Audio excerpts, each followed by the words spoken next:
자, 이번에는 인터넷이 발달한 사회에서 돈 벌기를 주제로 더 이야기를 나누어 볼게요. 인터넷이 발달한 사회는 두 가지 특징을 가집니다. 우선 가장 낮은 금액으로 상품을 살 수 있는 정보를 바로바로 알 수 있기에 많은 사업체가 꾸준히 운영되며 성장하기에 필요한 만큼의 돈을 벌기가 힘들어요. 또 계속적으로 콘텐츠가 만들어지고 사람들에게 보여지기에 사회의 변화 속도가 그 이전의 어느 때와 비교할 수도 없을 정도로 빠릅니다. 자, 앞에서 말씀드린 것처럼 지금은 물건을 사는 사람보다 팔려고 하는 물건이 더 많기에 많은 거래가 생기는 것을 통해 돈을 벌기가 일반적으로 힘듭니다. 그러면 이 돈을 버는 가운데 낭비라고 여겨지는 것을 없애야 현실적으로 더 많은 돈을 벌 수가 있는데요.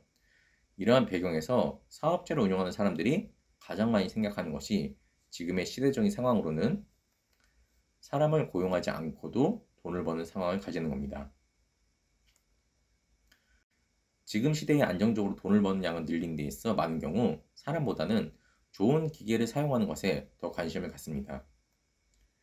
지금의 기계는 이 계산이나 손님 응대를 잘하는 서비스의 범위를 넘어 사람이 하던 판단 및 결정을 대신 해주는 수준으로까지 발전을 하고 있습니다.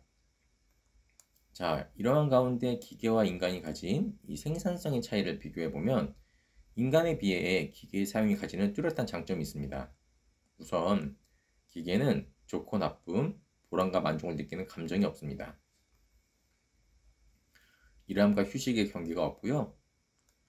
먹고 사는 문제를 해결할 필요도 없는 가운데 주변 관계가 자신이 하는 일에 있어 영향을 주지도 않습니다. 그런 면에서 단순하고 반복적인 일을 하는 데는 많은 안정감의 상황을 가지게 해요. 자, 이런 기계와 비교해 사람들이 일을 해 돈을 벌 수 있는 기회를 가지려면 자기가 하는 일에 있어 꼭 전문성을 갖춰야 합니다.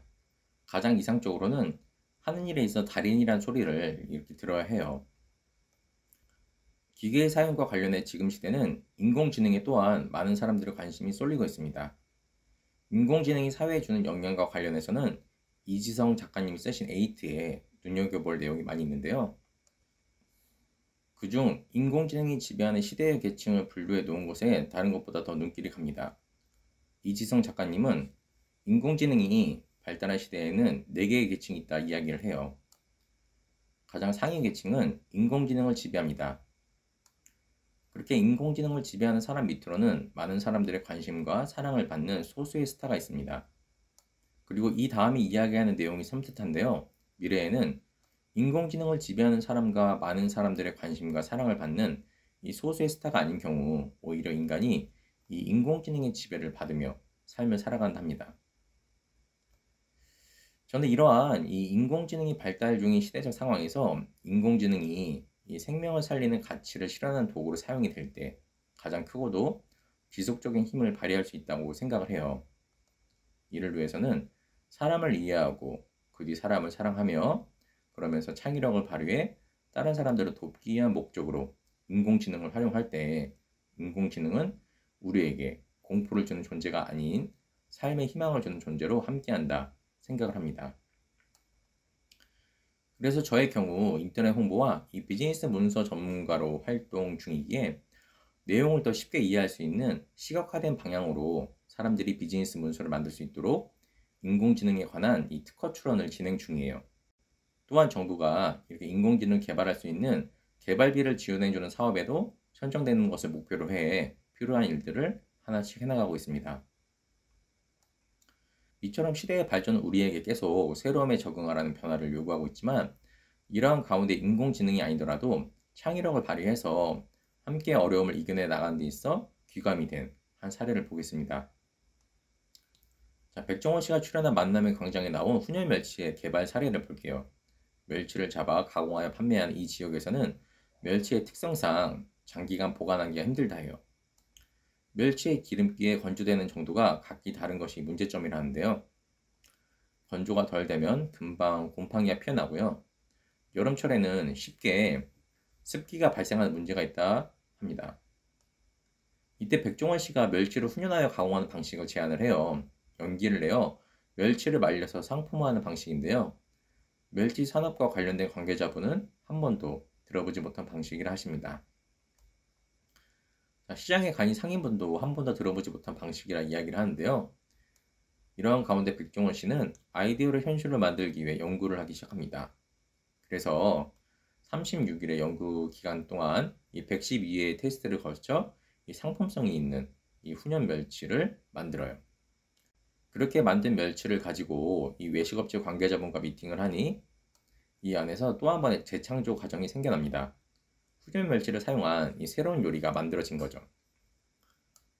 백종원 씨는 이 훈연 멸치를 주로 우동과 국수 육수에 사용하기 위해 만들었다 하시는데 국물을 맛본 연예인들이 모두 다 맛있다고 극찬을 해요. 그런데 여러분 여기서부터가 중요한데요.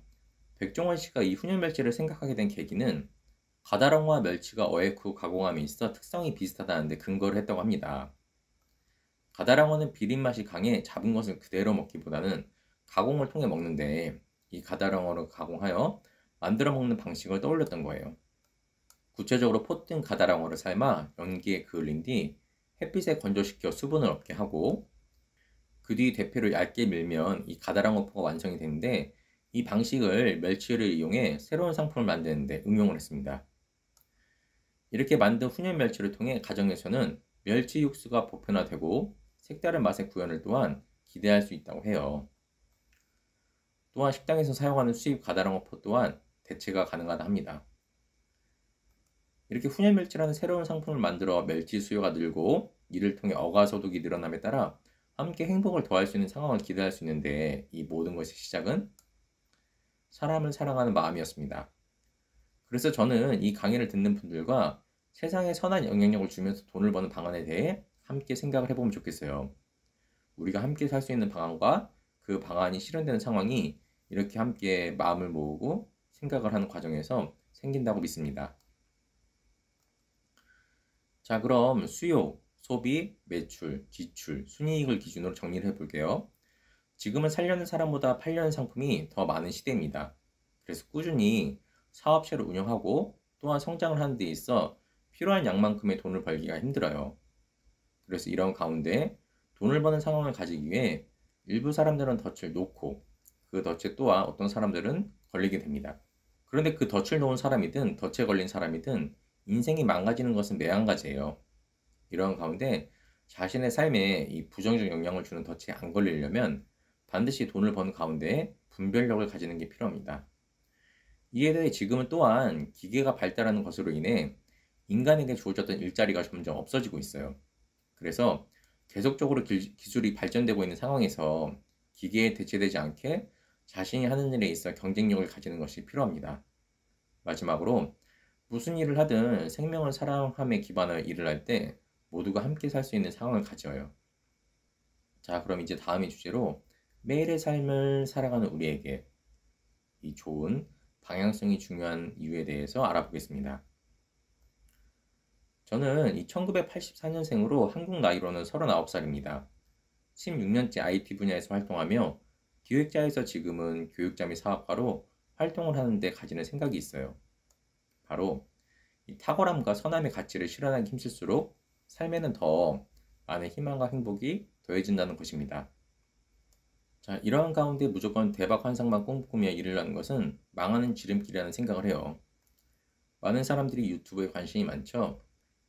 그런데 보도된 신문기사를 보면 억대 수입을 올리는 유튜버는 1% 미만에 불과하다 합니다. 월 1억 원 이상 돈을 버는 채널은 100개에 불과하며 나머지 99%는 한 달에 100만 원도 벌지 못한다고 내용이 나와 있어요. 그런데 이때 인터넷에서는 조금만 활동을 해도 금방 더 활동한 결과가 사람들 눈에 띄는 분들이 있습니다. 이런 분들이 가진 특징을 살펴볼까요? 자, 많은 사람에게 주목을 받는 결과를 목표로 빠른 결과를 얻는 분들의 특징을 살펴보면 우선 연예인이 있습니다. 또 잘생기거나 예쁜 사람도 사람들의 관심을 빨리 얻어요. 그런 가운데 매운 것을 아무렇지도 않게 잘 먹거나 많은 양의 음식을 배가 안 부른 듯이 잘 먹는 사람에게 사람들의 관심은 더 빨리 생깁니다. 더불어 명확히 이유를 알 수 없지만 인터넷에서 활동을 하며 사람들이 누군가에게 많은 관심을 가지는 경우도 있어요. 이 외에 신문사나 방송국 같은 언론 매체도 상대적으로 사람들의 관심을 빨리 얻고요. 또 어떤 분야에서 탁월한 전문성을 가지고 있는 분도 사람들의 관심을 얻는데 더 수월합니다. 그런데 이러한 기준으로 보았을 때 여러분들의 경우는 어떤가요? 많은 사람들은 연예인이지도 않고 잘생기거나 예쁘지 않으며 아주 매운 것을 잘 먹거나 많은 양의 음식을 잘 먹지도 못합니다. 언론사가 아니며 특정 분야에서 사람들이 모두 인정할 만한 탁월한 전문성을 가지고 있지도 않아요. 그러니 관심을 얻는 속도를 비교를 해보면 앞의 경우와 비교해 속도에 있어 많은 차이가 생깁니다. 그런데 여기서 평범한 내가 주목을 빠르게 받는 방법이 있습니다. 바로 성 관련 콘텐츠를 올리거나 이 성적인 매력을 어필을 하는 거예요. 그럼 훨씬 더 빠른 속도로 주목을 받을 수가 있습니다. 그런데 세상에 이런 성과 관련지어 자극적인 콘텐츠가 많아지고 또 더 강한 쾌락에만 집중을 하는 일들이 많아지면 우리 사회가 마주해야 하는 슬픈 일들이 또한 더 많이 생깁니다. 그중 대표적인 슬픈 일로 아이를 낳았지만 출생신고를 할 수 없는 사연을 가진 아기와 부모가 이 세상에 더 많아져요. 저는 위기 영화 부모를 돕는 베이비박스와 관련해 이 인터넷 서비스를 만들고 직원분들의 운영을 돕는 일을 꾸준히 하였습니다. 베이비박스는 이종락 목사님이 사시는 집 문 앞에 굴비박스에 놓여 부모와 이별한 한 아이의 사연을 시작으로 만들어졌어요. 이종락 목사님 부부와 여러 사람들의 사랑과 섬김 속에 이제까지 유기염에 처했던 약 2,000명 가까운 아기들의 생명을 구한 가운데 이종락 목사님과 제가 이야기를 나눈 중에 저의 가슴을 너무나 아프게 했던 한 아이가 있습니다. 한나라는 아이인데요. 한나를 낳은 부모도 삶에서 여러 아픔을 많이 겪으며 살아온 가운데 한나는 뇌가 없이 태어나 정상적인 생활을 하지 못하였어요. 제가 이웃을 돕는 삶에 많은 영향을 주었던 한나에 대한 사연을 잠깐 영상을 통해 함께 보시겠습니다. 우리 주사랑 공청 시작할 때 네. 얼마 안 돼서 한나라고 하는 아이가 왔습니다. 한나. 한나. 그 아이 엄마가 14살이에요. 아유. 아유. 체육 시간에 통증이 와가지고 양호실에 갔는데 어머, 양호실 아기를 선생님 보니까 애기가 나와. 아유. 그래서 이제 강북 삼성병원을 이제 바로 수정해가지고 이제 네. 출산했는데 네. 그 아이가 태어나서 이제 검사를 해보니까 이제 그 엄마는 30분 만에 없어져 버렸어요. 이거 이제 검사를 해보니까 문해예요, 문해. 아유. 뇌 자체가 행생이 안 됐어요. 그 이제 그 복지사가 연결해서 이제 목사님 이 아이를 좀 부탁합니다. 그래서 이 아이 전혀 갈 데, 정부에서도 뭐 전혀 이건 아무리 상담을 해도 갈 데가 없다는 거예요. 그러면 보내십시오. 참 무식했어요. 저 죽을 나이를 이렇게 이제 보낸다 그러는데 네. 그것도 이제 받았단 말이에요. 네. 그 이제 지금 생각하면 하나님 원해요. 근데 그 아이가 왔는데 거의 하루에 12시간을 오래요. 그 아이를요 네. 안고 이렇게 밤낮 이렇게 하는데 참 하나님 원해입니다.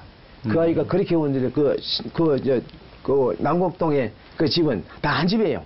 그 옆집이라도 한 집이라고요. 네, 다 시끄럽게. 벽에 이 나무에 다닥다닥 붙어 있어가지고. 그 울면 시끄럽잖아요. 그렇죠. 동네가 다. 그런데도 불구하고 네. 하나님이 다른 사람들이 입을 다 봉했어. 그리고 집 주인도 말이에요. 네. 아이고 그렇게 고생해서 어떻게 오히려 위로를 하고 네. 다른 사람들이 그 물어보면 못 들었는데요. 그래서 그 아이를 키웠는데 기적이네, 기적. 그 아이를 키웠는데 6년 동안 살다 갔습니다. 6년이나. 그 아이하고 얼마나 정이 드는지 몰라요. 정말 너무너무 보내기 싫었어요. 네. 어느 날 갑자기 철학기도 하고 난 뒤에 아침 이제 새벽에 이제 화장실을 가다가 사모가 발견했어요. 목사님 아이가 이상해요. 입이 이렇게 벌어졌어요. 우리 가니까 정말 따뜻해요. 호흡을 안 하는 거예요. 그 과정을 한번 생각해보면 사랑하는 딸을 잃는다는 그요 정말 보내기 막 미친 듯이 그 별짓 다 있죠. 119 불러놓고 이제 아무리도 안 들어와요. 사망 진단을 이제 번안병원에서 받고 하나님께 보내드렸습니다. 하나님 지금까지 이렇게 이쁜 딸 주신 거 감사합니다. 이제 하나님께 돌려드립니다. 그리고 그 자리에서 헌신했습니다. 하나님 이 아이들을 위해서 이제 다시 좋은 아버지가 되겠습니다. 이 아이에 대해 너무너무 아쉽습니다. 그리고 그때부터 한 아이 한 아이 입양을 하기 시작했죠. 그렇군요.